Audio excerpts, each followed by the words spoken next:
Good morning, good afternoon, good evening, and welcome to the Doctors Inclusive. Again, please introduce yourself in the chat and let us know where you're joining us from. Some quick logistics before we get started. Feel free to choose between speaker or gallery view, and please keep yourself muted when you are not speaking.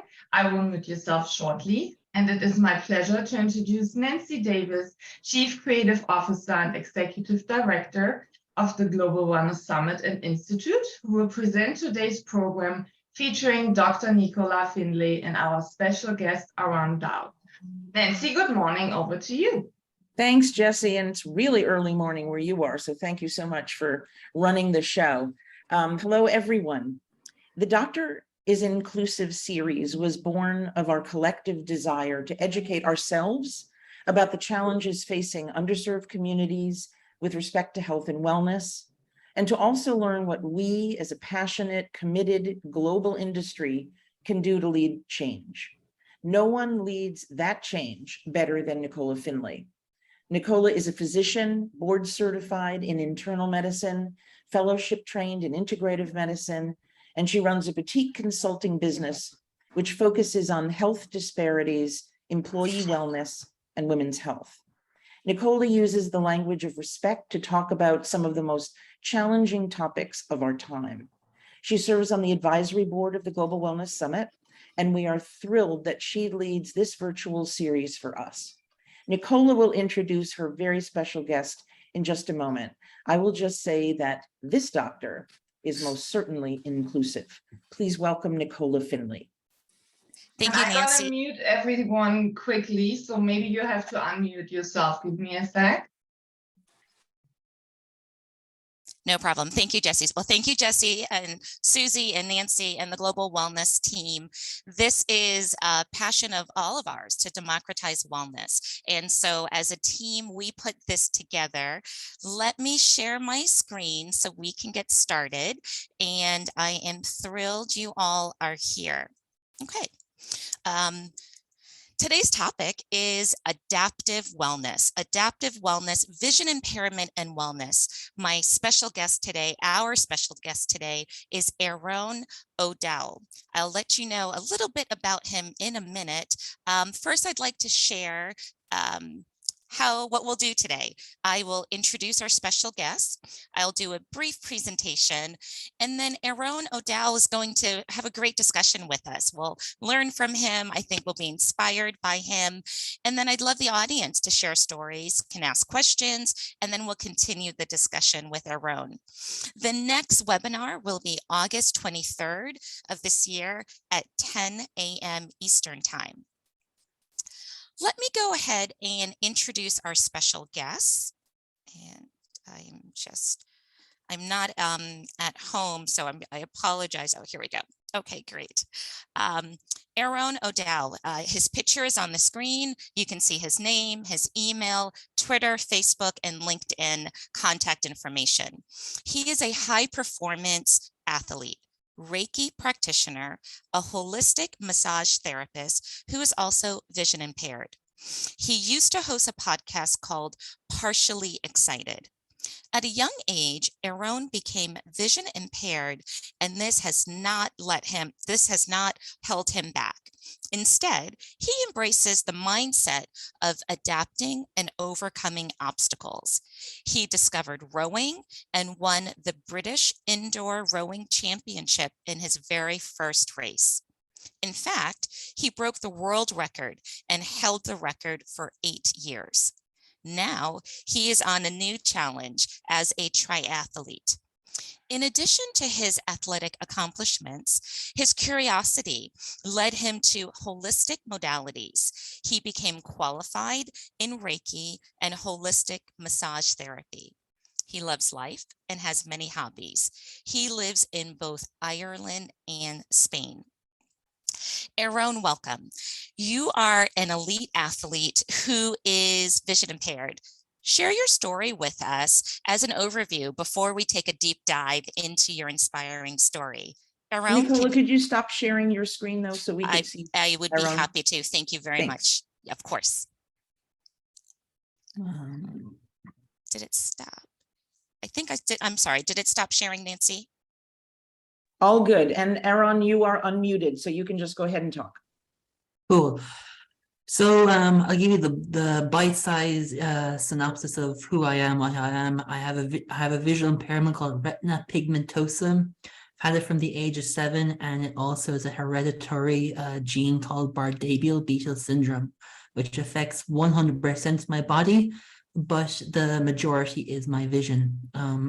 I live in Ireland and in Spain. I have been an athlete from the age of 17. I'm now 32. I have competed in rowing, both in the indoor circuit for Ireland and have not competed on the world circuit on the water. I'm now in the area of triathlon and going from 0 to international level and maybe Paralympic level. I am a podcaster. I look at creating a holistic lifestyle and adapting the world to be able to do and create the impossible to become possible, regardless of having no vision or all vision. Oh, that's wonderful. Aron, I thought I might just give a little overview for a background about vision impairment and what that means with a few slides. And then I'd love to take a deep dive into your story. So I will share my screen one last time. And I'd like to share about vision impairment around the world. Vision impairment globally affects at least 2.2 billion people have a near or distant vision impairment, and the leading causes of vision impairment are age-related macular degeneration, cataracts, diabetic retinopathy, glaucoma, or uncorrected refractive errors. And that could be corrected with, but not corrected with glasses. So when we think about vision impairment, we might wonder what's the difference between vision impairment and blindness. So according to the CDC, the official, how it's diagnosed to be legally blind is when your vision is 20 by 200 or worse. And maybe the standard would be the 20 by 20. And so vision impairment can be mild, moderate, or it can be severe. I'm thrilled about this conversation about vision impairment and fitness. 70% of the information our brain processes is related to vision. And this is why some people with vision impairment are limited in their access to physical development when there's limited feedback from the environment from those with. So as a result, there's limited feedback from the environment with those with vision impairment. And so when we think about that, I was just curious for people in the audience, if you are vision impaired or you know someone who is, what is their experience with sports and fitness? If you wouldn't mind putting that in, I think it would be interesting for us to hear.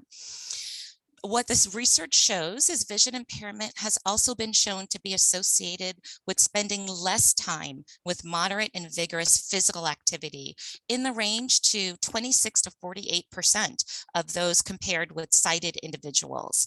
So compared with sighted individuals, people with vision impairment have higher prevalence of chronic conditions. And that's why we're having this conversation in terms of this health disparities. Many people with vision impairment lead a sedentary lifestyle, which is not Aron's journey. But if you lead a sedentary lifestyle, that could lead to obesity, high blood pressure, diabetes, and heart disease, because that lack of interaction with the environment could really make it hard to be motivated to exercise in terms of fear of falling, in terms of impacting balance, in terms of impacting physical development. And what's so exciting about this conversation is Aron has had this ability to engage in elite sports, and because through sports, it's not just physical development, it's social development and friendships as well. So I am going to stop sharing my screen, and I would love to start our in-depth conversation. The title of this webinar is Adaptive Lifestyle. This was a term Aron introduced me to. I had not heard this term before. I learned it from him. So Aron, can you tell me, what does adaptive lifestyle mean in general, and what does it mean to you? Perfect. So we all need to live a daily lifestyle, doing the laundry, doing dishwasher, cooking, cleaning, and everything else. With the visual impairment of, maybe, 60% to no vision at all, that is the lifestyle we all live, and it's to adapt that. Now let's take that a little bit further. You want to build a podcast, you want to have a business, you want to do a sport, whatever you want to do. There are people out there to adapt it too. Like you have an iPhone, which has adaptive technology in it. You have TV, you have technology, and then you have things like a guide dog or a long cane. And the reason why I use adaptive lifestyle is because I'm a guy who's got a lot of big goals, big things to do, and I need to adapt it to my ability because I don't see myself disabled. Both my sister, my uncle, and I are all vision impaired, but we don't see that. We just live life the way it is. And that's why I use this term adaptive lifestyle, because we're not disabled. We have the ability to do and be whoever we want and desire. Oh, that's amazing. And why I think it's so amazing is because your outlook on life is so optimistic, and we can all learn from each other. Share a little bit more about your outlook in life and how you see the world in general. I see the world being equal. I see the world being a place where everyone has the ability, the core of respect, peace, all that kind of stuff sits into it. But my world, looking from my inside to my outside, is I see everyone the exact same way I see myself. And that's kind of how I look at life, is to figure out, okay, if this is how I'm going to respect and do with me, then I do the exact same with the others, if that makes sense. That makes a lot of sense. And then to take it to the next level, you are an athlete. And my understanding, many of the vision rehab programs include your function ability, how to be independent, but they don't always highlight and push physical development, not to the level of being an elite athlete. Can you share your journey, how you got to this point, any obstacles you have encountered along the way, who supported you along the way? How did you get to be an elite athlete, please? Oh, so from the age of 7 to about the age of 16, I had way more vision than I have right now. And with a bit more vision and an adrenaline junkie who would go mountain boarding, racing against Labradors, walking through forests, playing rugby, anything I get my hand on in sports. I grew up a sport from a very young age, and I wanted to do sport. And when my vision started to deteriorate from the age of 16, because when puberty hits, that's where all the damage is done. So it's like going to Las Vegas and betting, and you don't know what the odds are like that. So I'm lucky that I only lost a small percentage, but I have friends who have lost more percentage of vision than I have. But then I wanted to do sport, but I was limited what I could do. It was either something or nothing. And I discovered rowing by fluke. And then I just fell in love with it. And I spent a long time doing that until 2019. I just decided I need a new challenge, and then do triathlon, and that's where I am right now. And then to make it adaptive, rowing is an adaptive sport. It's the Paralympic sport in 2008 in the Beijing Paralympics, and I just fell in love with it. And I've had coaches who have encouraged me and to educate me about what high performance is, and has connected me with various people in nutrition, strength and conditioning, and so on. And on top of that, the universe has provided me with the right people to get me to where I am right now. That's amazing. It's so nice to hear your journey, and it's so uplifting, but I know you've probably encountered obstacles and challenges. Could you share some of those and how you were able to overcome that? I'm going to answer this two ways. Obstacles and challenges, something I thrive on. This is something internally me that I rub my hands and say, oh yeah, let's do this. So that's part of my character. But the other thing is, I really fell into high performance sport by accident. I just fell in love with rowing, and the space of a year, I jumped from learning the sport to club level to international level. And then after that, I just got this adrenaline push and drive to go further and further and further. And probably in 2014 was really my exploration into strength and conditioning, nutrition, balance, because I thought I could just eat as much as I want, not train as little as I can, and just race. But actually, I got a couple of knocks to say, no, there's more than that. You have to be an elite athlete. There's preparation, there's things you have to do throughout the day. And in 2014, I found a coach who really educated me and mentored me and coached me in a way that I have never been in a hypoxia center, which is an altitude room. And oh my God, it was like going up Mount Everest back and forth. And it was hell for a few years. And then my biggest challenge was overcoming mentally in performance and rowing. I had the physicality, I had the speed, but I lacked the mental component. And in the February of 2017, I got dropped from the Irish team and I lost my place in the brace and in boats. And I went back and said, I need a new thing. I need to get faster. I need to get stronger. And he said, okay, we're going to spend 3 months of hardcore hell training. And I was like, oh, okay. And for those 3 months, he and blinded me, roared at me. The whole building heard us train with loud music. And I just got faster, stronger, fitter. And I actually got my place back in the team. And from then on, no one can actually outsprint me in the men's single and the men's double. And that's one of the biggest challenges and obstacles I overcame that really taught me to this day. I have keywords, I have habits that actually bring me back to those hardcore, grueling moments in my own personal training right now. It's so amazing to hear what you've been through and the ups and downs. And it sounds like you're definitely on a high right now and you're on and up. So I think that's great to hear. Tell us, and so it's so inspiring to hear your story in terms on the fitness side. Tell us on a day-to-day basis, what is your adaptive lifestyle like outside of sports? Even though I know your training is a large amount of what you do, you shared that vacation is around your training schedule. So I know that's very much a part of your life. Tell us your day-to-day activities and that adaptive lifestyle.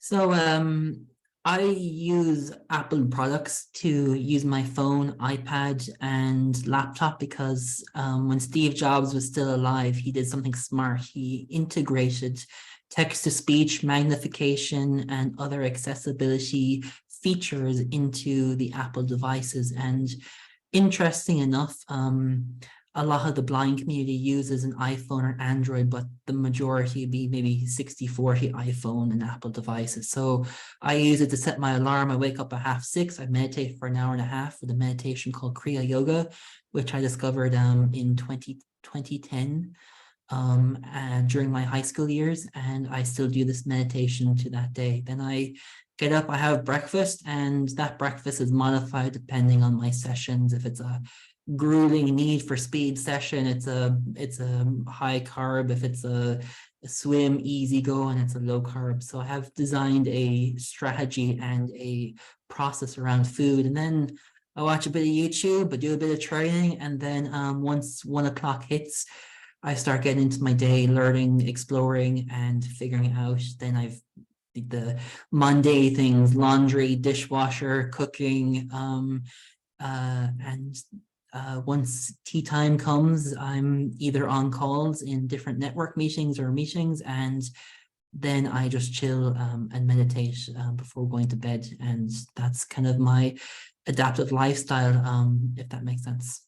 Yeah, that makes a lot of sense. You know, Aron, how I met you was through Kim Serafini with Positive Prime. And when I met her at the Global Wellness Summit conference in Tel Aviv, she shared a story that you shared with her about your adaptive lifestyle in shopping, something that I think most of us don't think about. We just do it. But that's a whole different scenario for you. Tell me, what does grocery shopping look like for you? You know, if someone could video camera grocery shopping, they think you can't grow up the food, you can't pick it up and smell it, you can't and that's how I shop. I go around with my cane and I stop in the fruit and veg section, and I have my head in the fridge looking around. I have fruit and veg in my hands, and you know, people look at me as like, what on earth is he doing? I actually sometimes need, if I want to get Haagen-Dazs ice cream, I get my phone out and I use an app called Be My Eyes, and I call someone halfway across the world and say, hey, is this Haagen-Dazs ice cream? Yeah, what flavor? Vanilla, chocolate? Yeah, perfect. And I end the call and I use that app. And then sometimes I just walk around the store for an hour looking for somebody, and that's fun because you don't know if they're working in the store or if they're an average shopper, and that's kind of how I shop. Clothing shopping is a bit different, and that's where I need more eyes. And computer shopping is something I love doing because it's like going to the doctor saying, hey, I want this, want that. And a 5-minute conversation becomes a 25, 30-minute conversation. So that's how I shop. That's amazing. Tell us more about the Be My Eyes app. Tell me more about that. Did I say that correctly? Is that the name of the app? Yeah, Be My Eyes, yes. It's an app that a blind guy designed, I think in the Netherlands, and it's an app on the phone that uses your camera, and there's volunteers around the world, and you hit a call button and it calls someone on the other end, and they use your camera and they say, hey, I need to find apricots. And they say, okay, and you point your camera at it and they say left, right, up, down, and then they'll tell you that that's apricots. And once you say, all right, that's excellent, thank you, you end the call. And it can be from food shopping, learning how to do your wash machine, setting up your computer, whatever your question is, there's someone always on the other end to help you. I've had help put on a 90-minute cycle to clean the wash machine, beans, dishwasher, you name it. It's one of my favorite apps I love using. And in the blind community, it's one of the apps that's raved and ranked pretty high.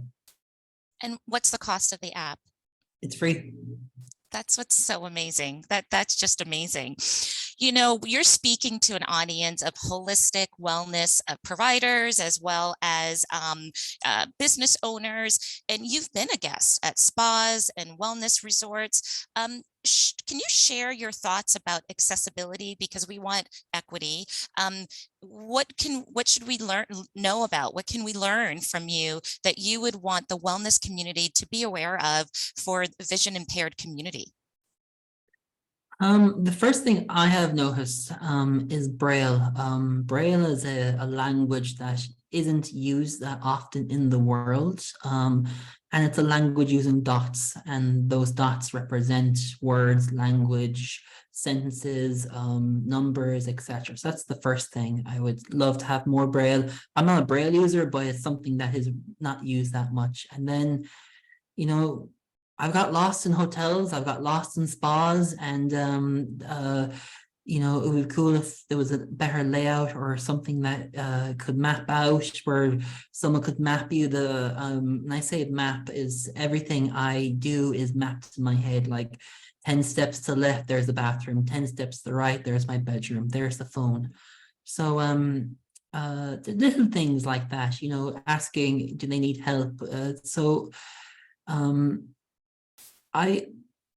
I've done this and I've asked this in wellness centers, but when I go to spend 4, 5, 8 weeks meditating in monasteries, that's a bit more fun because there's none of that. It's complete scratch basic. So that's when it becomes a big thing for me to figure out. But communication and Braille will be kind of the big two, and helping them map out the location of the building where they can understand it and do it and get around it more independently, because that's what a blind person wants, is to be able to be independently, but yet depend on others to get them where they need to do, if that makes sense.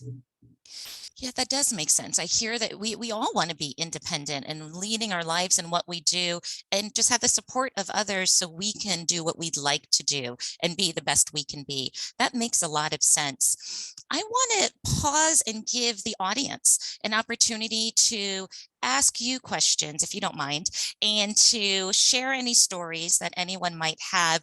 But I'd like to limit the audience participation for each person to 1 minute, just so we can have an opportunity for everyone to ask Aron questions or to share their thoughts on this topic of wellness and vision impairment. So in order to do that, you can raise your hand in the Zoom call, and then I can call on you, and then you can unmute yourself. And Nancy is our first person to chat. Love that. Go for it. Thanks. And it's in the reactions, in the toolbar and reactions, there's a raise hand function if you're not familiar with it. I just wanted, first of all, Aron, your story is amazing. You are amazing. And you mentioned that I think your father and your uncle also share the vision impairment. And I wonder if they also share your adaptive lifestyle, your approach to the world.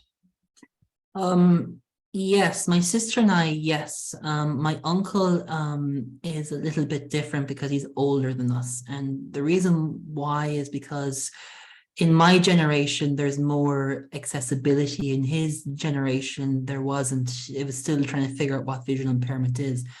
And I'm not saying it's fixed or it's better yet, it's still improvements, but my generation, I was taught skills that he has, but if we compare apples and oranges, they're two different levels, and that's the adaptive lifestyle component is still similar, but regarding skill sets, navigation, independence, that's a different conversation. Great. That makes sense. I see in the chat, Robin mentioned something about simple tactile symbols, CYRS. I don't know if Robin can tell us a little bit more about that, if she's open to unmuting, if she's still here. Yes, I am still here, and thank you very much. I've been working with Victoria Watts, whose young son was born blind, and as she watched him navigate his blind world, she realized that he was going to have challenges in terms of differentiating products one from another, particularly since so many products are in the same profile, and that Braille is not accessible or usable on packaging. So therefore, because it is so long, the symbols and the dots are very big. So Victoria created a simple tactile symbol system, and I invite you all to go to the Cyrus website. Cyrus is Victoria's son, his name, but it stands for Raised Universal Symbols. And she has created this these touch tags, which you can apply to your products, and they are in 3 different categories: self-care, being like toiletries; beauty care, skincare, which are your facial products and shampoos and conditioners; and then home care, so that they're things like your detergent, your cleaning supplies, all have these symbols that you can readily identify. And she is currently talking to retailers to help the visually impaired be able to navigate the shopping experience. Wonderful. Thank you. And I saw you put the chat in. And Aron, had you heard of this, or what are your thoughts? I haven't heard of this, but that is something I have thought about and had conversation with, and I would love to have that, because that's one of my biggest problems, is trying to identify the detergents or whatever. I kind of shape by the bottle, but if that was on products, it would make my life 10 times easier. So I'm gonna get off this call and look at it more and see if I can figure out how to get it. Yes, and I'll have Victoria reach out to you. I think you'll really enjoy speaking with her. She worked with the Lighthouse for the Blind and works very, very closely with the blind community and visually impaired, to really change the paradigm, to change the shopping experience. She's really amazing. So I have your email. I'll put her in touch with you as well. I think you'll enjoy speaking with her. Thank you, Robin. I see 2 more hands. Jill? Hi there. So I'm an occupational therapist, and I work with the blind and visually impaired in a jail setting. And I have a young man who recently lost his vision, and he's very interested in physical fitness and things like that. and he would like to know what Mr. O'Dowd does to make every day a better day. I would, first of all, I'd love to understand more, and maybe that's a conversation we can have one-to-one, but to answer your question,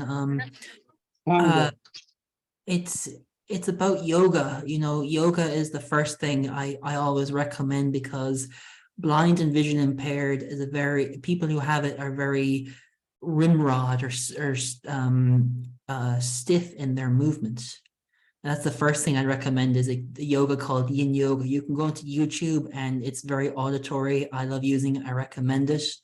And some of the moves are quite basic. The second thing I would do is figure out how to increase the core and balance, because people who can't see, their balance is naturally off kilter, and that's a problem I faced and a lot of people I know face as well.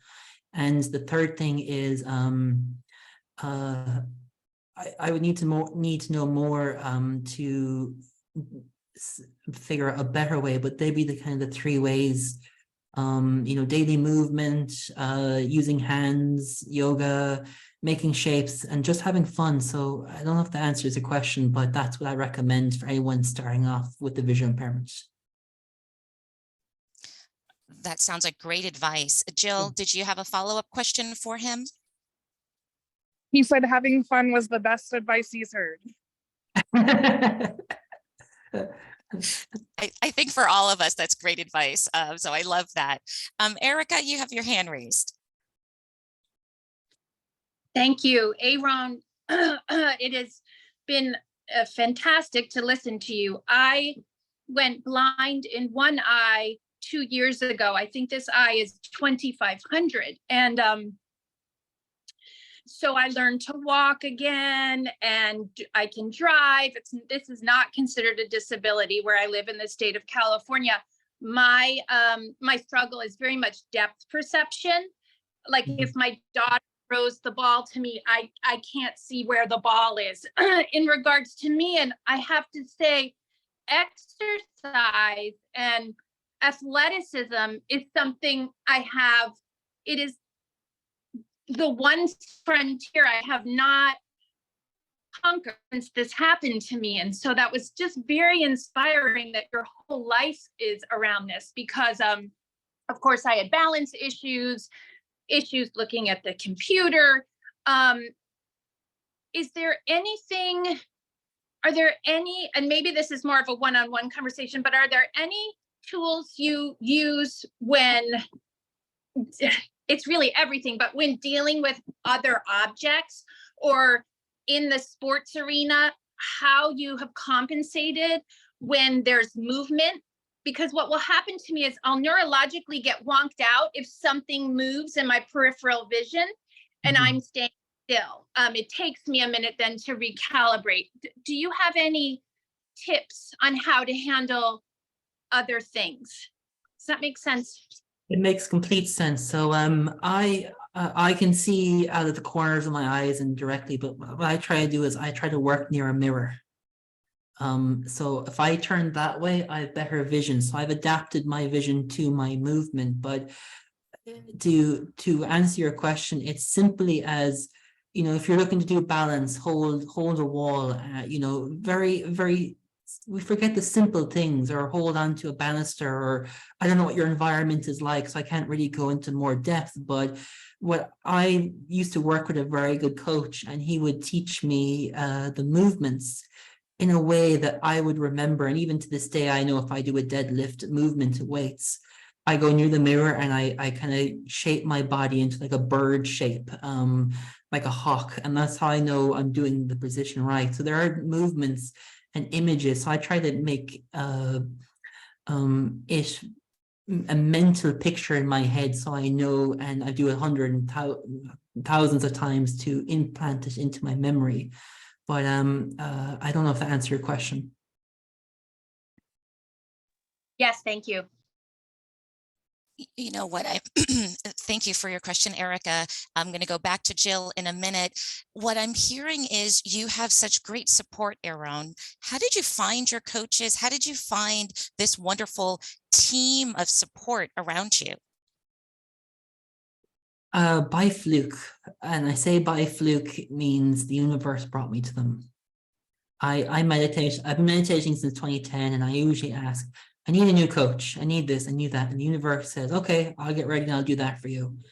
And I just Google and Google and Google and Google, and I call and call and call. And there are the team I've created have supported me, helped me, but I just found them by fluke, and I stay quite tight to them. The nutritionist I found was through another coach, and but it's like the universe just gave me the team. And I know it's very abstract in answering this question, but I do believe that the right people come to us at the right time, and that's what happened for me. The coach I told you about earlier, I came across him because I was looking for an altitude center in Ireland.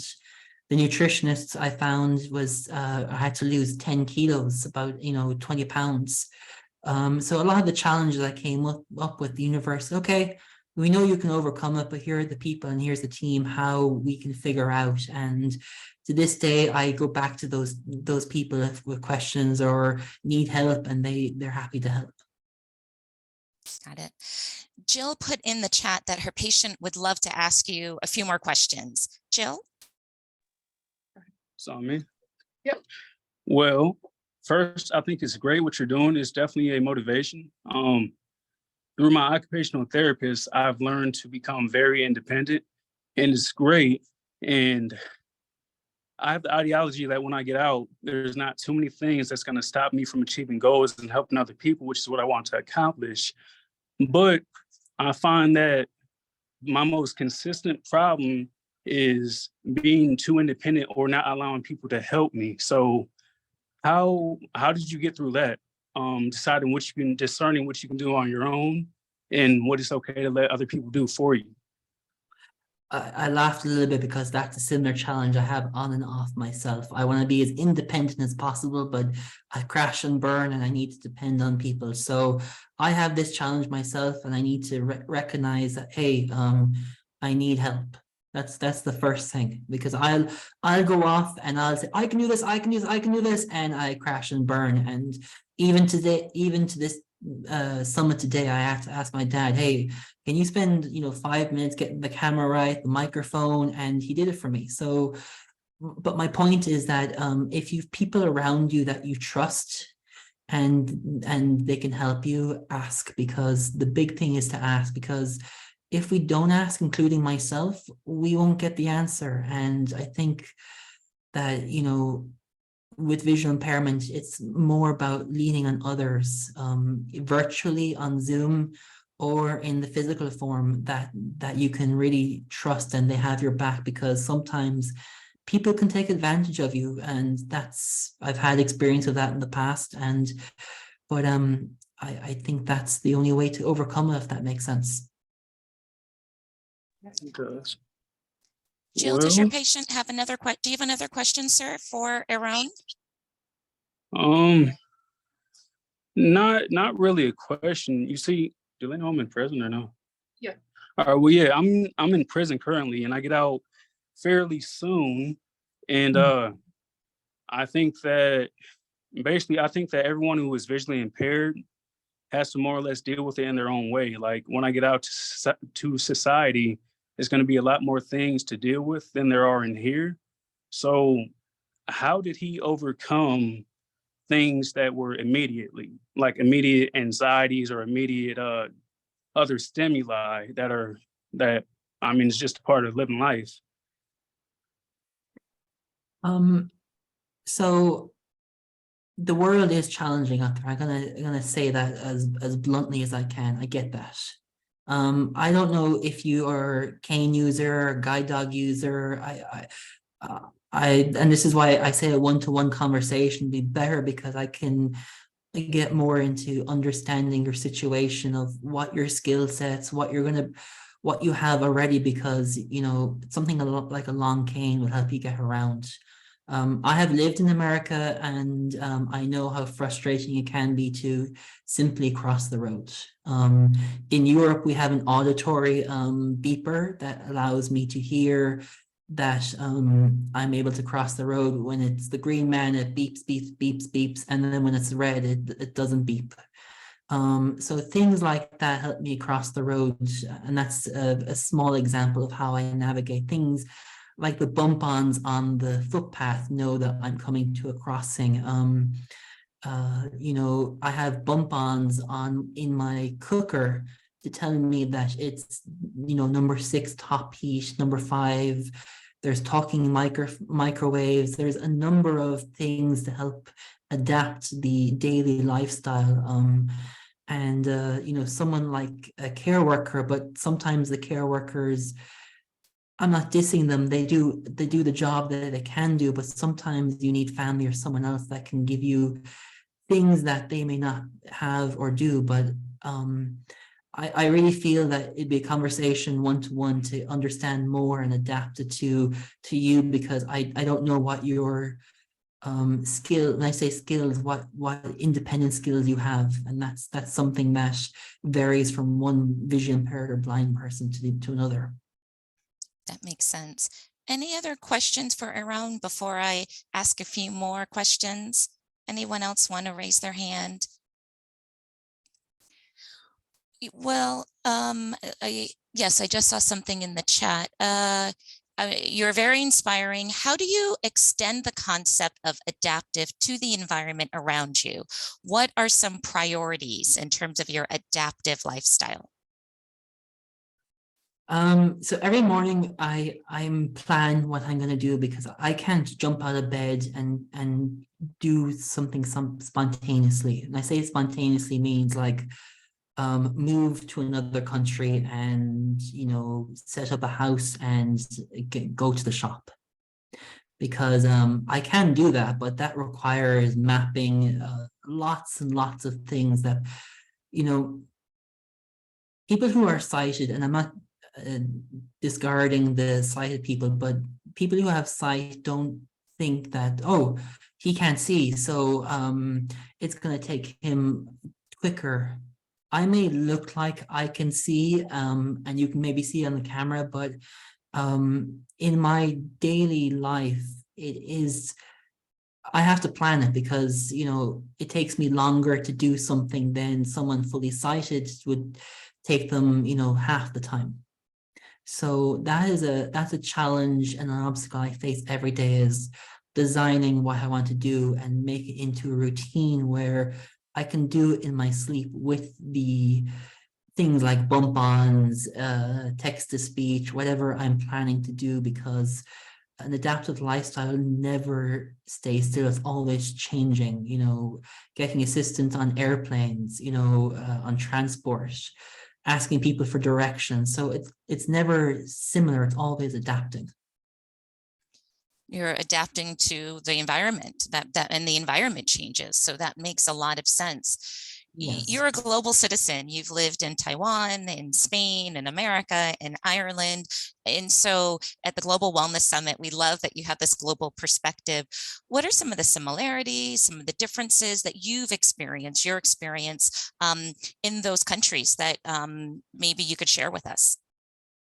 Cool. So some of those countries you mentioned, I was in there younger, like Taiwan. I was maybe 12 or 13, so I had more vision. So I really can't comment, and that's probably a decade ago. So I don't know what Taiwan is like, but in Ireland and Spain and America, Europe is a bit different. It seems to be more pro accessibility in the sense of like the auditory beeping. Some European countries have more accessibility, other European countries are not. America says, yes, we're you know, pro accessibility and everything, but actually in my own personal experience, I see that it's not accessible. You know, something as simple as crossing the street, there's no auditory beeping to know it's crossing. It's walk, walk, walk, walk. And some of the streets in like, you know, in Miami or in Los Angeles, it's hard to tell if it's a zebra crossing or if it's a traffic crossing. So that's something I've noticed if I compare the Europeans and the Americans, is that and there's no pro or against, it's just some countries are more advanced and are on the beeps of the conversation, and some are lagging behind, but they legislative, they may say, yeah, we are ahead, but that's just my personal experience.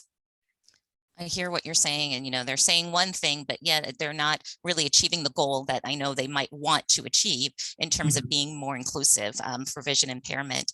I want to switch gears. I was just so curious about your work as a Reiki practitioner, as a vision impaired person. So in my mind, I love energy work. I think it's just so powerful.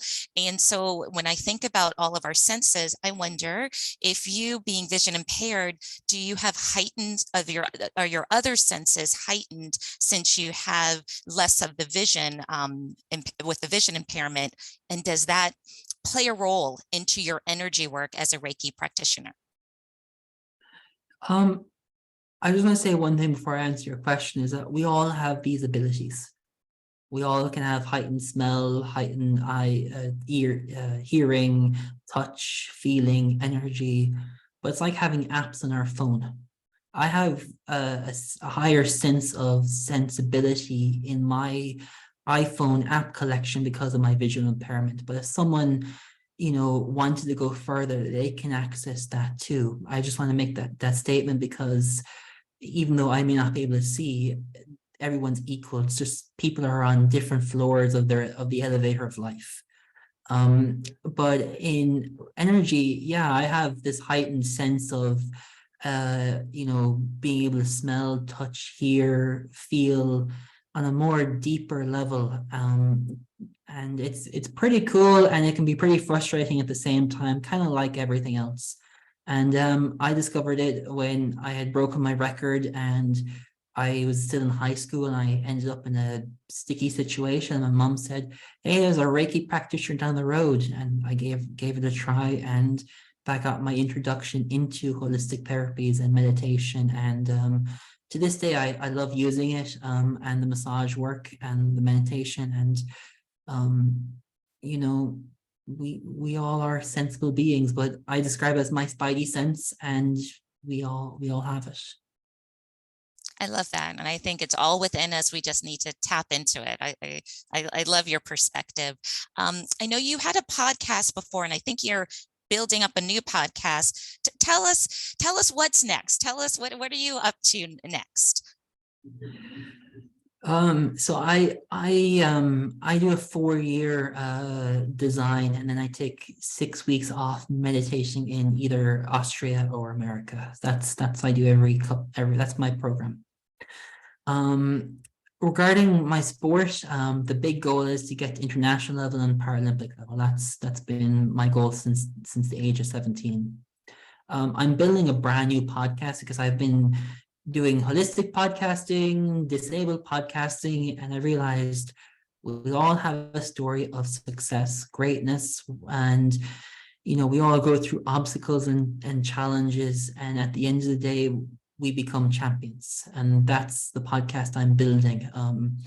I am in the middle of growing out my massage practice, adding the ancient world and the technology world into one big cooking pot for relaxation. And then, I am exploring and thinking about how to figure out a better world for accessibility in the blind community. And that's been on my mind for a while, but it's tricky enough to build out because of various reasons. But if the world wants me to do it, it'll come knocking at my door, and I'll eventually figure out. So that's kind of what's on my horizons at the moment, as well as cooking and exploring and just being and playing life the best I can. I love that. It's such a wonderful world that we live in, and so many options. Can you share with us the community? How have you been able to, and are you very connected to other people who are vision impaired, or people who want to be allies and support the vision impaired community? how do you connect? How does someone connect within that community? You know, WhatsApp, Telegram, Facebook, all the social networks, because it's all accessible. This is going to sound odd, but different, is that for a long time I stepped away from the community because I was trying to understand and figure out what worked for me, and what may work for me may not work for someone else. But if I could build a community and a vision of creating a world where blindness doesn't exist, I would figure out how to get a community where we can all be one in the world, to be and create a bubble where we all have this social community. Because my world and other people I know who have a vision impairment, is their world's quite small.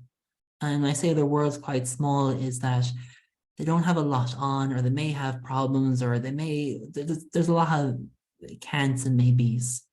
And that was something I liked to create in the future, is a place where, hey, you want to go bungee jumping? Let's figure out how we can go bungee jumping. Don't want to go sailing, kite surfing, whatever it is, there's someone there to assist you. And that's something I've been mulling and thinking over for a while, but just something hasn't said it's not right or not time yet. Well, we applaud that goal. I think that sounds wonderful. Someone put a question for you in the chat. Earlier in the podcast, you talked about the wonderful support that you have in trusting. So the question was, can you share how your idea of trust is likely deeper than most ordinary people? What can people learn about building trust from you? So I was in Dublin a year ago, and I had to get my Paralympic national classification. And I know Dublin pretty well. I haven't been in a few years, and I said I go from the north side of Dublin to the south side of Dublin, which is the more glittery part of Dublin. And they had redone the train tracks and the roads, and I was confused of, I've done this 1,000 times, and I'm not in the right direction. I said, I'll jump from, the train to train to train. And I had a homeless guy say, hey, you're on, grab the next train. I grabbed the next train, and I got off, and there was another homeless guy. I said, hey, is this the right thing? No. Jump on the next train and jump off 3 stops. And I eventually did. And the reason I tell you this story is because I have to trust people on a deeper level, because I don't have the vision. So I've asked strangers on the street, hey, I'm looking for such and such a shop. Let's say it's 3 shops down. I could go 10 shops down and say, hey, I'm still looking for the shop, and they'll actually walk me to the shop. So I actually had to internally say, look, I have to trust people because I don't have the vision to do what I need to do.